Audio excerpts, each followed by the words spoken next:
Busan hides monsters well. Billionaires, gangs, politicians, and even wolves. Amara thought transferring to Korea would give her a fresh start, a chance to outrun the whispers, the loneliness, and the feeling that something inside her never truly belonged anywhere. Then she met Changho. Cold, controlled, dangerous. Kind of man people move out of the way for without understanding why.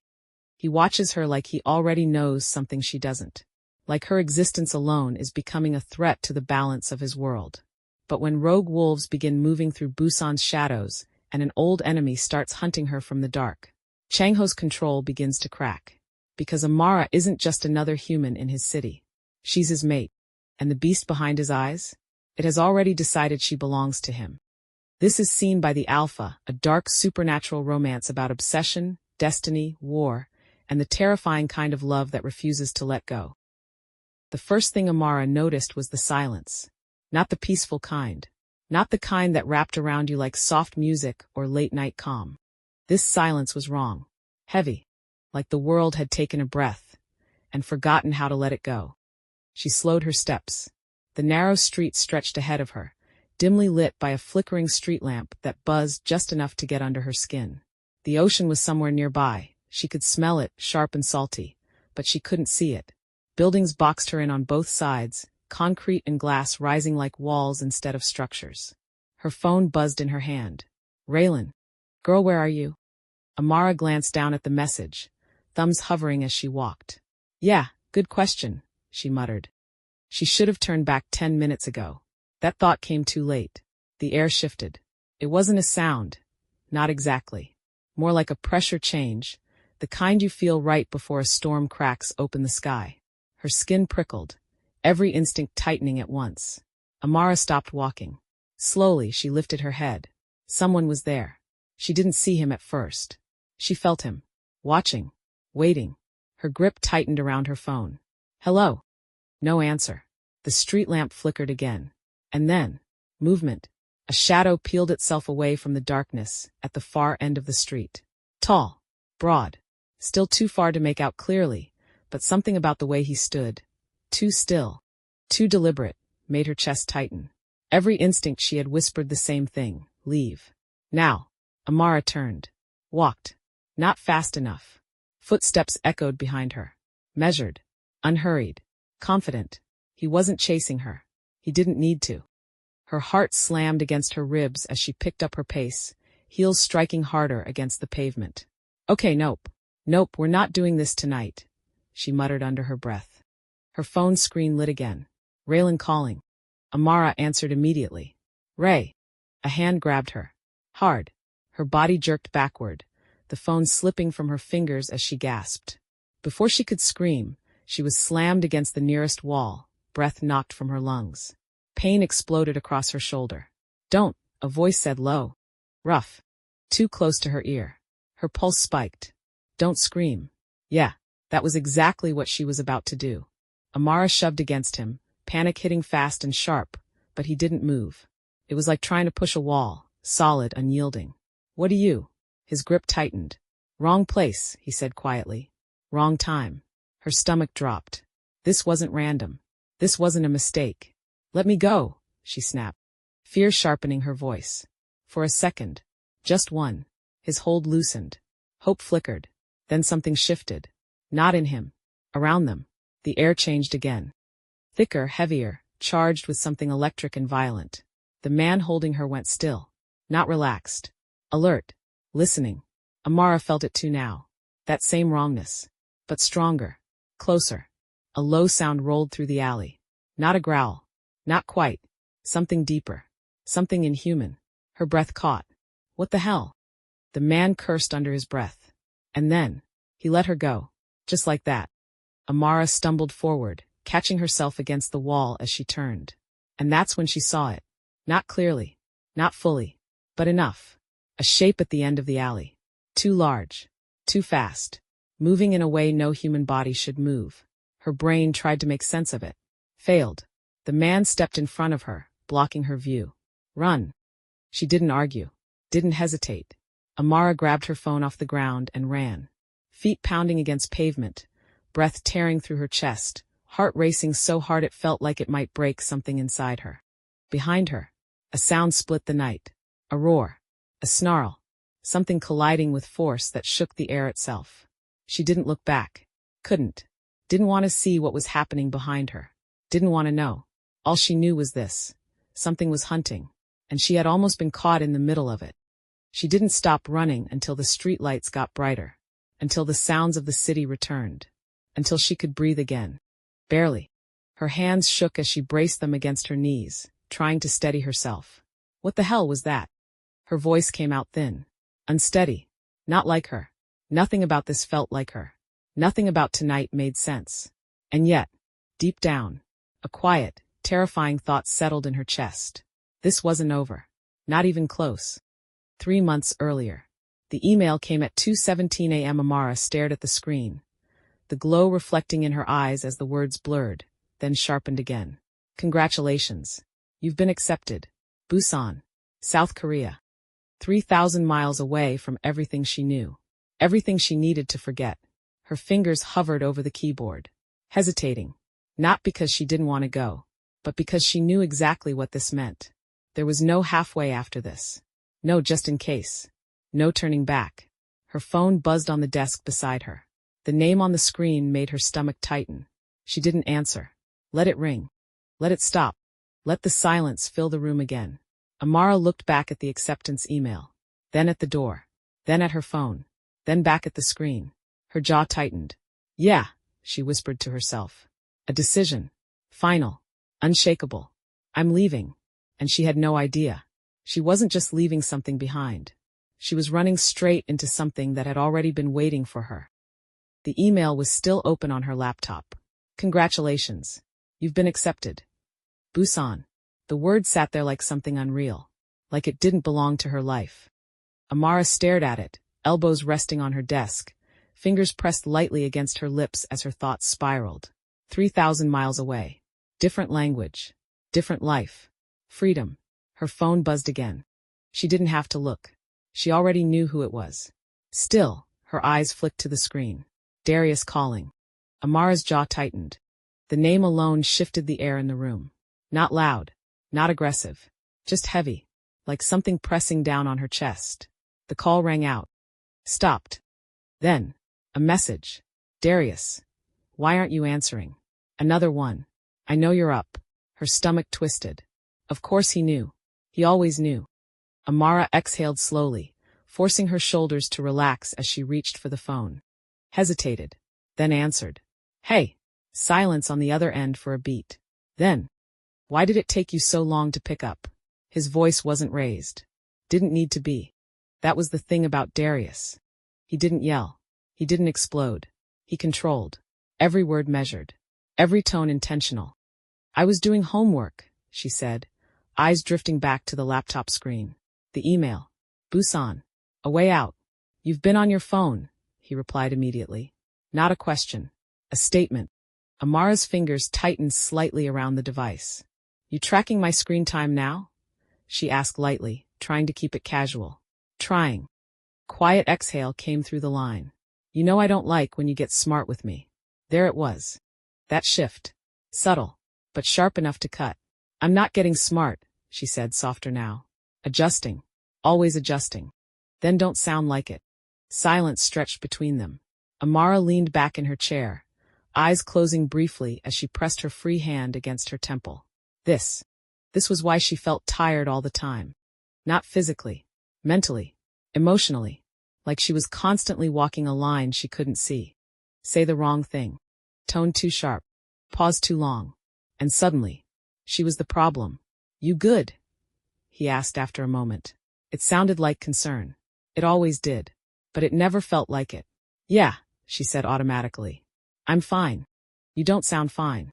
Her eyes opened, focused on the screen again. On Busan. I'm just tired, she said. A pause. Then. What are you doing tomorrow? The question came out casually. Too casually. Amara's stomach tightened again. I have class, she said. Then I was going to meet Raylan for. No. The word cut clean through her sentence. She froze. What? I told you I don't like you going out like that. Like what? Question burned in her chest. But she didn't say it. Already knew better. It's just lunch, she said carefully. With who? Raylan. A beat. I don't know her like that. Amara blinked. That's because she's my friend, she said before she could stop herself. Silence. Thick. Dangerous. And then. That's how it starts. Her chest tightened. What are you talking about? You get comfortable, he continued, voice still calm. You start doing things without thinking. Without checking in. Checking in. The phrase hit harder than it should have. I don't need to check in to get lunch, she said, quieter now. Not defiant. But not fully yielding either. Another mistake. You don't need to, he said slowly. But if you respect me, you will. There it was. Not anger. Expectation. Wrapped in something that sounded like reason. Felt like control. Amara swallowed, her gaze dropping to her desk. The acceptance email blurred in her peripheral vision. Freedom. Right there. And yet, I just don't understand why it matters, she said. Too honest. Too real. Too late. A long pause followed. When he spoke again, his voice had changed. Still calm. But colder. Because I said it does. Her throat tightened. That was it. That was always it. Not a conversation. Not a discussion. A line. And she was expected to stay behind it. Okay, she said quietly. The word tasted wrong. But it was easier. It was always easier. Good, he replied. Just like that. Tension gone. Conversation reset. Like nothing had happened. You been eating? He asked. Concern again. Soft. Almost gentle. Amara closed her eyes. Yeah. You sure? Yes. All right. Another pause. Then. I'll come by tomorrow. Her eyes snapped open. No, you don't have to. I said I will. Her heart dropped. That wasn't a visit. That was a decision. Made for her. I have class, she said quickly. I'll wait. Of course he would. Amara stared at the laptop screen again. At the word she hadn't let herself fully feel yet. Busan. Distance. Escape. Her pulse started to pick up. Slow. Steady. Intentional. I might be busy after, she tried. You won't be, he said. Not harsh. Not loud. Just certain. Like her time already belonged to him. Like she didn't get to decide. Amara's grip tightened around the phone. Something shifted inside her. Not fear. Not exactly. Something quieter. But stronger. I'll let you know, she said. A small push. A boundary. Barely there. But real. Silence. Then. You've been acting different. Her chest tightened again.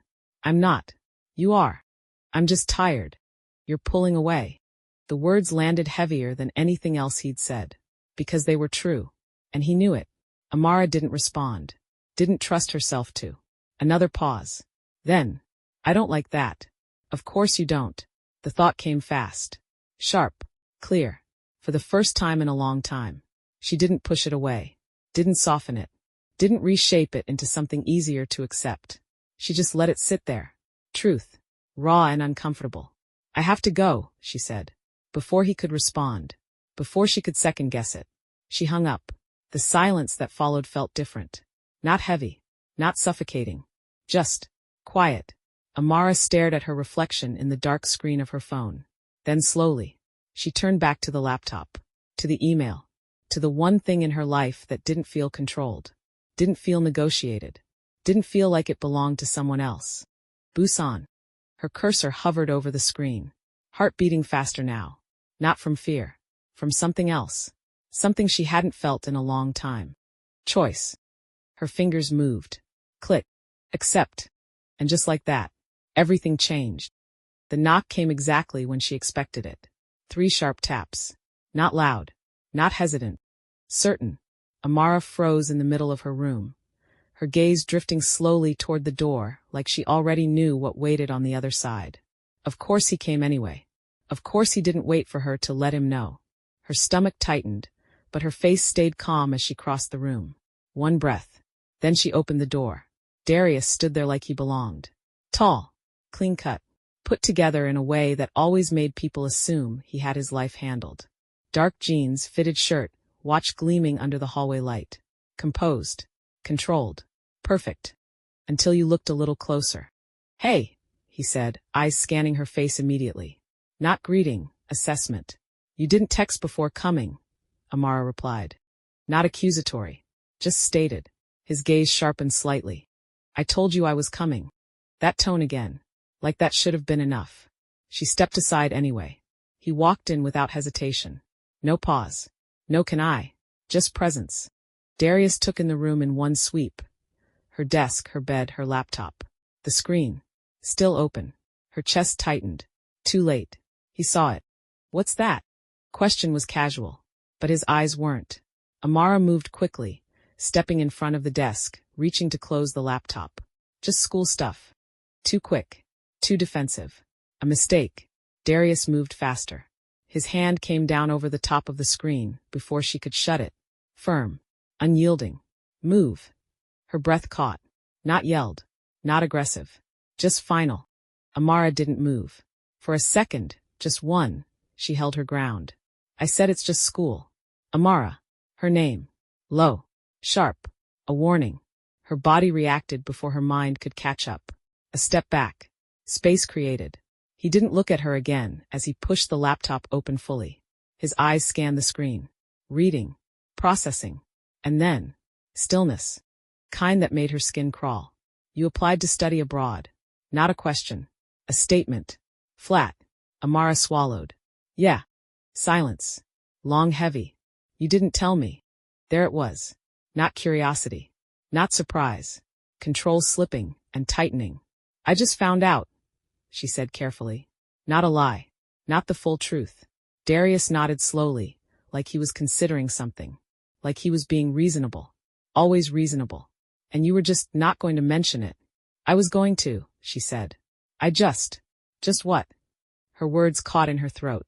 Because there wasn't a version of this that ended well. I wanted to think about it first. That was honest. Too honest. Darius exhaled through his nose, one hand coming up to rub his jaw. Thinking. Calculating. Then he laughed. Soft. Disbelieving. You wanted to think about it. Amara stayed quiet. Watching him. Reading him the way she'd learned to. The shift came slowly. Subtle. But unmistakable. You're not going, he said. Just like that. Decision made. Her chest tightened. That's not your decision. The words slipped out before she could stop them. The room went still. Completely still. Darius looked at her. Really looked this time. Not assessing. Not observing. Focusing. And that was worse. Excuse me? Her pulse picked up. Fast. But something in her didn't back down this time. It's my program, she said, voice quieter but steady. My school. My decision. A beat. Then. You're serious right now. Not a question. A warning. I got accepted, she continued, pushing through the tightness in her chest. It's a good opportunity. For what? He cut in. To leave. The word landed hard. Sharp. Intentional. Amara blinked. That's exactly what it is. His voice was still calm. But now it was edged with something darker. You think you can just pick up and leave? Go halfway across the world like none of this matters? None of what? She asked, and there was something in her voice now, something tired. Real. This, he said, gesturing between them. Us. Her stomach twisted. Us. That word had always felt heavier than it should. I didn't say that, she said. You didn't have to. He stepped closer. Not fast. Not aggressive. Just enough to close the distance. You've been acting different, he continued. Pulling away. Not answering. Questioning me. Her breath hitched. That's not. You think I don't notice? Question cut through her. Because of course he noticed. He always noticed. That's not what this is about, she said, but even to her own ears it sounded weak. Because it wasn't just about Busan. And they both knew it. Darius's gaze dropped briefly to the laptop again. Then back to her. You're not going. There it was again. Final. Decided. Like she didn't exist in the equation. Amara's chest rose slowly as she took in a breath.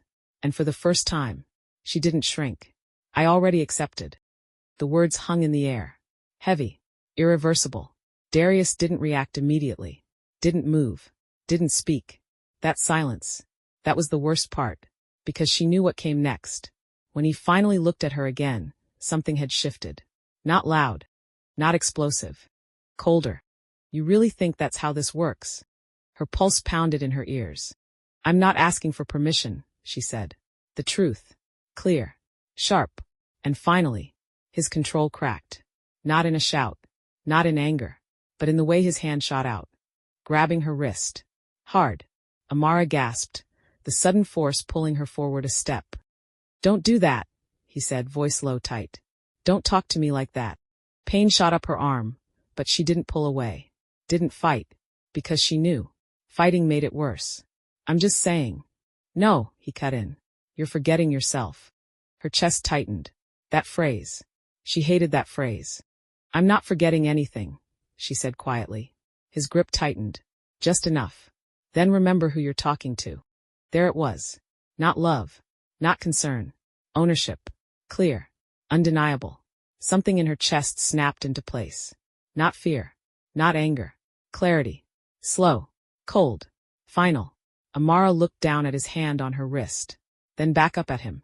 And for the first time, she saw it clearly. Not the version she'd softened. Not the version she'd explained away. The truth. "You don't get to control me." The words came out calm. Steady. Different. Darius's grip loosened. Just slightly. Not because he wanted to. Because he felt it. The shift. "You're emotional right now," he said, trying to pull it back. "You're not thinking straight." Amara pulled her wrist free. Slow. Deliberate. "I'm thinking clearer than I have in a long time." Silence. Real silence this time. Not controlled. Not managed. Just there. Darius stared at her. Waiting. Expecting her to backtrack. To soften. To fix it. She didn't. "I'm going," she said. Simple. Final. And just like that, everything between them broke. He didn't yell. Didn't argue. Didn't beg. That wasn't who he was. He just looked at her. Long hard. Like he was memorizing something. Or deciding something. "All right," he said finally. Too calm. Too easy. Her stomach dropped. Because that wasn't acceptance. That was something else. Something worse. "We'll talk about this later." Her chest tightened again. But this time, she didn't respond. Didn't agree. Didn't engage. She just stood there. Unmoving. Unyielding. And for the first time, he left without closing the door behind him. Amara stood there long after he was gone. Heart racing. Wrists still throbbing. But underneath it all, something else settled in. Not fear. Not doubt. Freedom. Fragile. New. But real. She turned. Walked back to her desk. To the laptop. To the life she had just chosen. And didn't look back. The first thing Amara noticed was the air. It felt different the moment she stepped out of the airport. Cooler, lighter, touched with something unfamiliar. Not just the salt from the ocean or the faint trace of exhaust from passing cars. But something else she couldn't quite name. It didn't feel like home. But for the first time in a long time, that didn't bother her. She adjusted the strap of her bag on her shoulder, taking a slow breath as she looked around. Signs in Korean lined the streets, glowing softly against the early evening sky. Conversations passed her in a language she understood just enough to follow, but not enough to fully belong. It should have felt isolating. Instead, it felt quiet. No expectations. No one watching her too closely.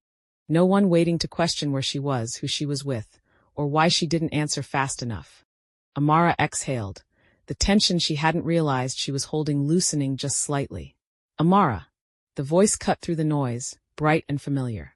She turned just in time to see Raylan weaving through the small crowd, her blonde hair bouncing as she rushed forward, a wide grin already spreading across her face.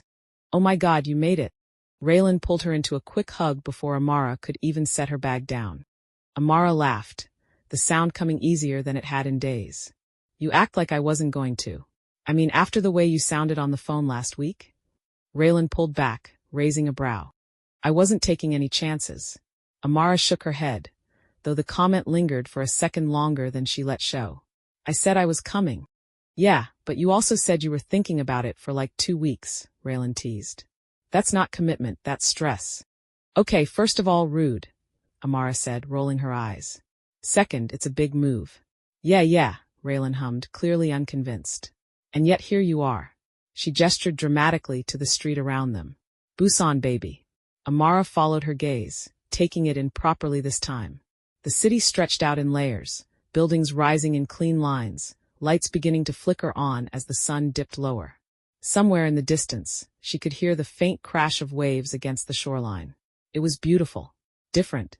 Alive in a way she wasn't used to. Raylan nudged her lightly. Come on, we've got a bit of a drive. You're staying near campus, right? Yeah, Amara said, adjusting her grip on her suitcase. Housing office sent me everything.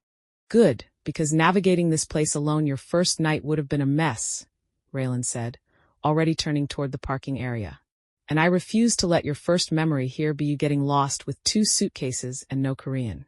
I know Korean, Amara shot back, following her. Raylan glanced over her shoulder. You know some Korean. Enough. Enough to order food, maybe. That's all I need. Raylan laughed. We'll see how long that lasts. The drive through the city only made everything feel more real. Streetlights blurred past the windows, reflecting off glass buildings and passing storefronts. Neon signs flickered in colors she wasn't used to seeing layered together. Soft pinks, deep blues, warm golds. All blending into something vibrant and unfamiliar. Amara rested her head lightly against the window, watching it all pass.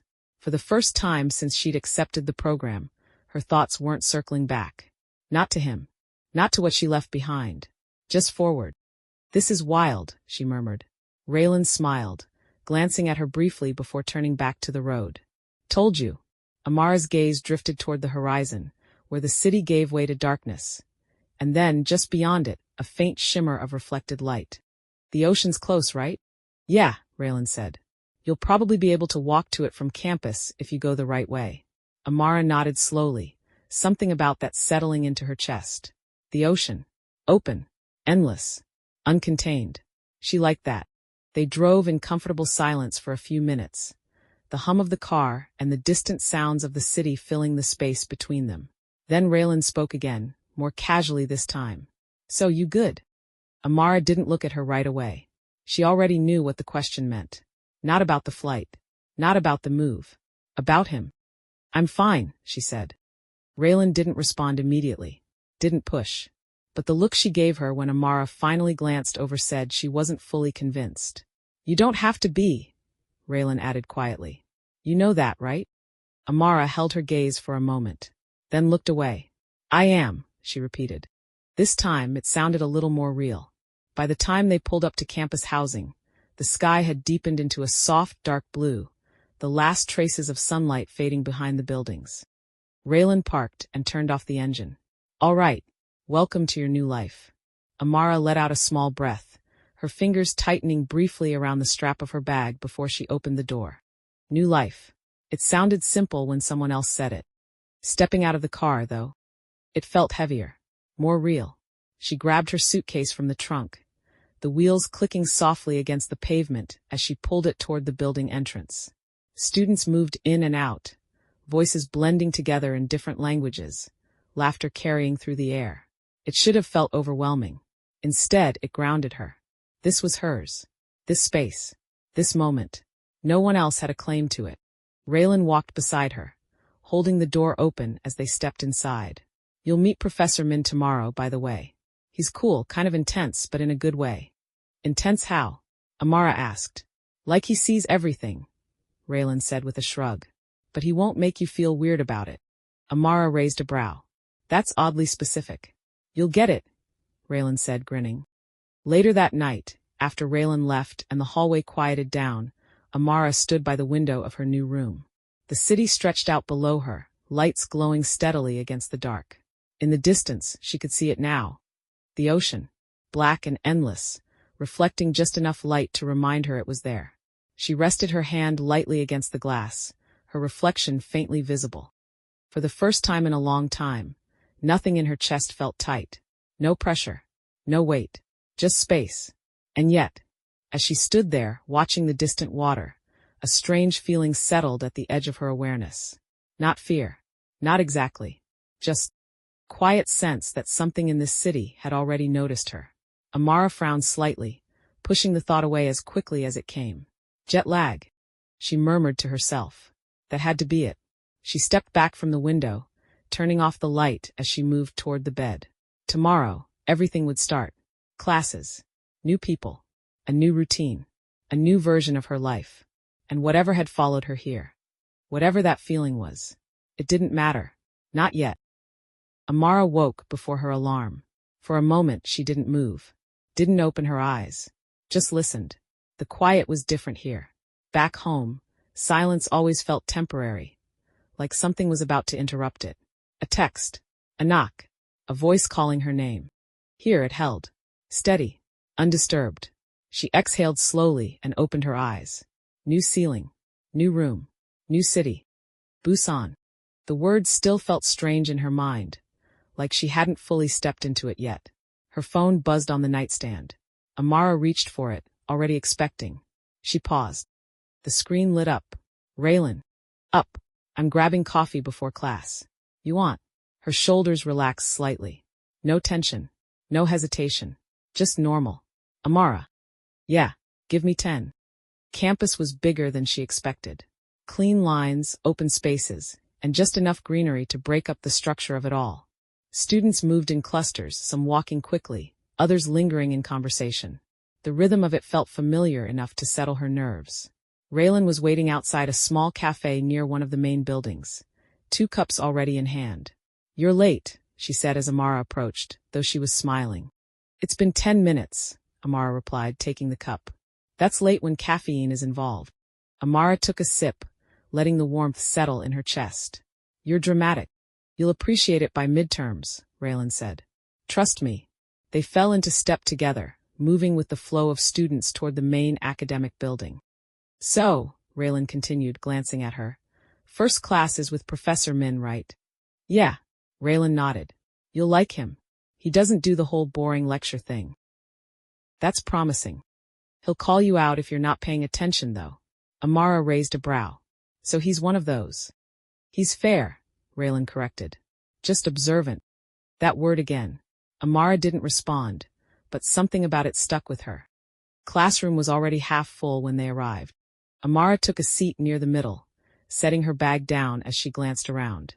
A mix of students, local and international, filled the space, voices blending together in quiet conversation.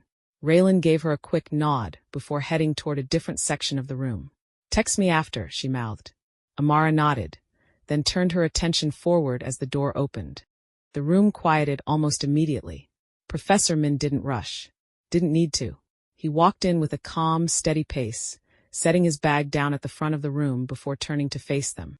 Mid-30s, like Raylan said. Well put together, but not in a way that felt forced. There was something easy about his presence, approachable, but not casual. The kind of person people listened to without being told to. Good morning, he said, his voice even, carrying easily through the room. A few students responded. He nodded once, then let his gaze move across the class. Not scanning, observing. When his eyes landed on Amara, they didn't linger long, but long enough for her to notice. Long enough for her to feel seen. Not in a way that made her uncomfortable. Just aware. New faces, he continued. That's good. He picked up a marker, writing his name across the board in clean, precise strokes. Men Ji-hoon. This course is not about memorization, he said, turning back to them. It's about understanding how people move through the world, and why. Amara leaned back slightly in her chair, listening. This includes culture, politics, identity, he went on. But more importantly, it includes perception. His gaze swept the room again. What you think you see, he added, is not always what's actually there. Something about the way he said it made Amara's attention sharpen, like the words carried more weight than they should. Keep that in mind, he finished. Class moved quickly after that. Discussion-based, just like Raylan said. Questions thrown out, perspectives challenged, ideas pushed further than surface level. Amara found herself engaging without overthinking it, answering when called on, listening when others spoke. For a while it felt normal, easy, until it happened again. That feeling. Subtle. But there. Amara stilled slightly, her pen pausing against the page as her focus slipped. Nothing had changed in the room. Same voices. Same movement. And yet, something felt off, like the air had shifted. She glanced toward the windows. Campus stretched out beyond the glass. Students walking, cars passing. Everything exactly as it should be. But her gaze lingered. There. Across the street. Near the edge of campus. A black car sat parked along the curb. Nothing unusual. Except, it had been there before. Hadn't it? Amara frowned slightly, trying to remember. Maybe she was overthinking it. Jet lag. New environment. Her attention shifted back to the room, just as Professor Min's voice cut through her thoughts. Amara. Her head lifted immediately. Yes. His expression was neutral, but his eyes were focused. You were saying something before. She blinked, caught off guard for half a second, then recovered. About cultural perception, she said, straightening slightly. How people interpret behavior based on their own experiences. He nodded once. Go on.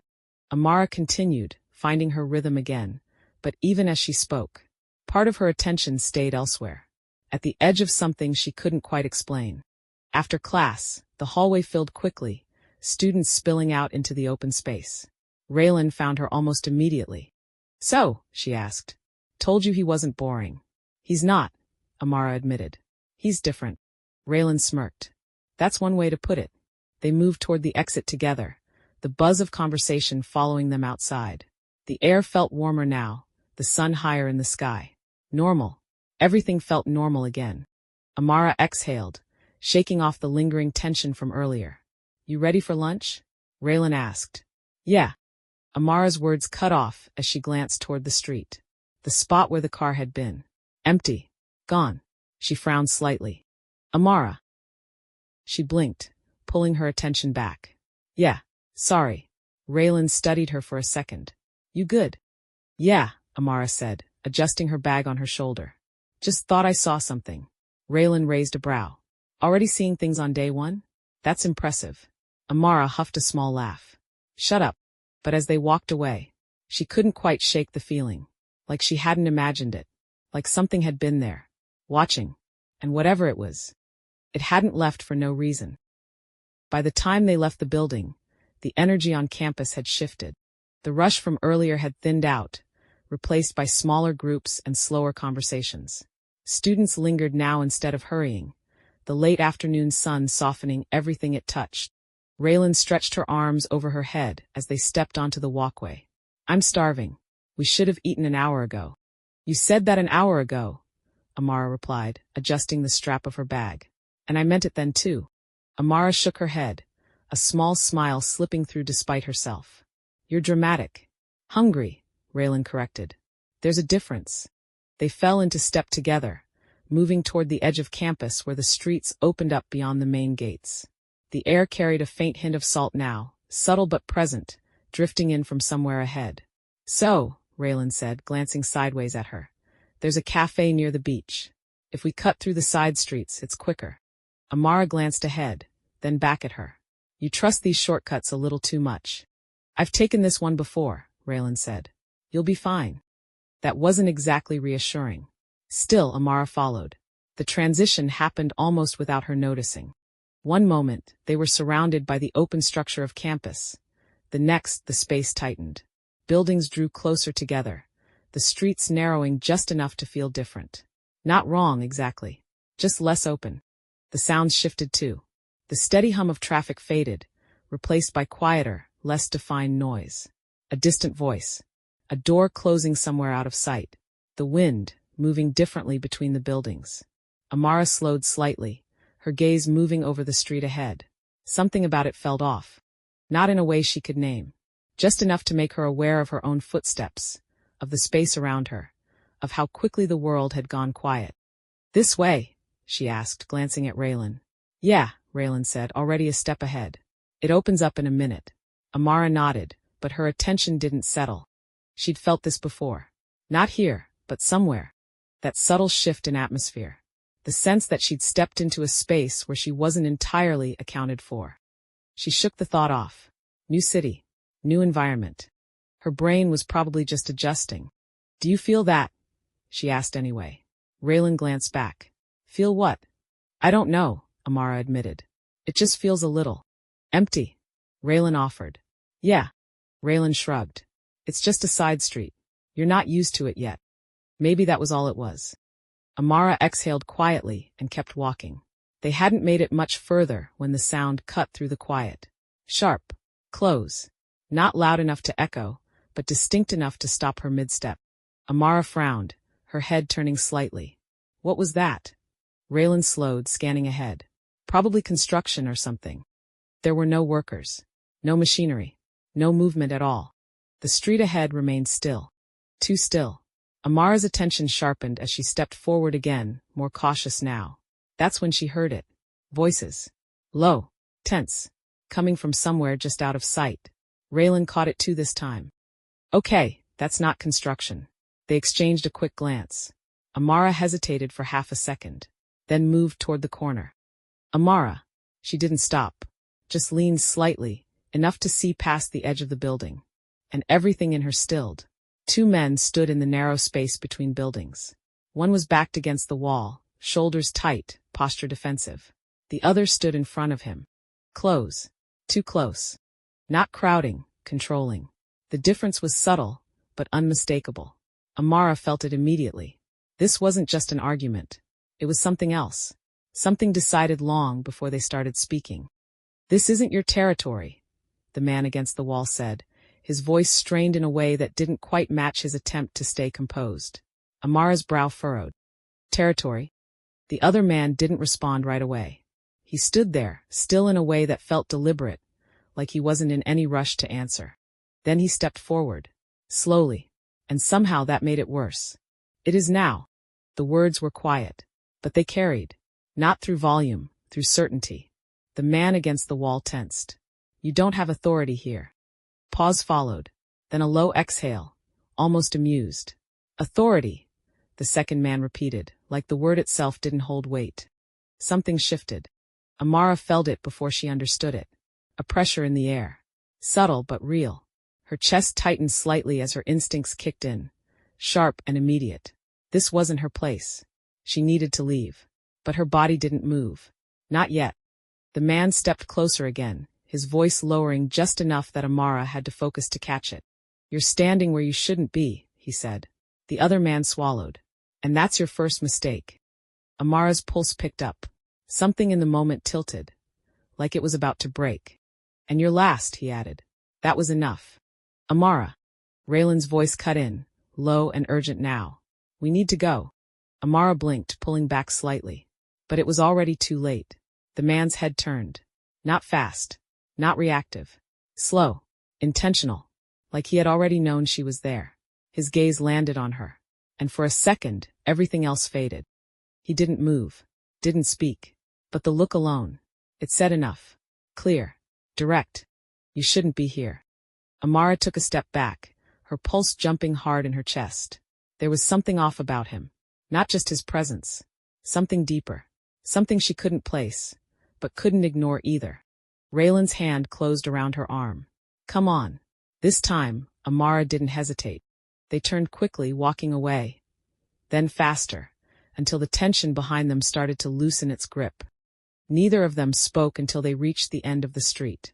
Only then did Amara realize how tight her chest had been. What was that? Raylan asked quietly. Amara shook her head, still trying to make sense of it. I don't know. But pieces of it lingered. The way they spoke. The way that man carried himself. Like he wasn't part of the same rules everyone else followed. They stepped back into a busier street, where people moved freely again, where the normal rhythm of the city returned. It should have settled her. It didn't. They didn't talk about it much after that. Lunch happened. Conversation shifted. Raylan filled the space with easy topics, and Amara followed along where she could. But part of her stayed behind on that street, stuck in that moment, trying to understand why it felt like more than just something strange. By the time she made it back to her dorm, the sky had darkened, the city lights glowing steadily outside her window. Amara dropped her bag by the door and moved toward the glass, her gaze drifting out toward the distance. The ocean stretched out beyond the buildings, dark and endless. Calm. Unbothered. She rested her hand lightly against the window, letting her thoughts settle. For a moment, everything felt still again. Normal. And then, that feeling returned. Faint. But there. Like something had brushed against her world earlier. And taken notice. Amara frowned slightly, pushing away from the glass. Yeah, she muttered under her breath. No. She wasn't doing that. Not tonight. She turned away, shaking off the thought as she moved deeper into the room. But even as she tried to dismiss it, something in her didn't quite let it go.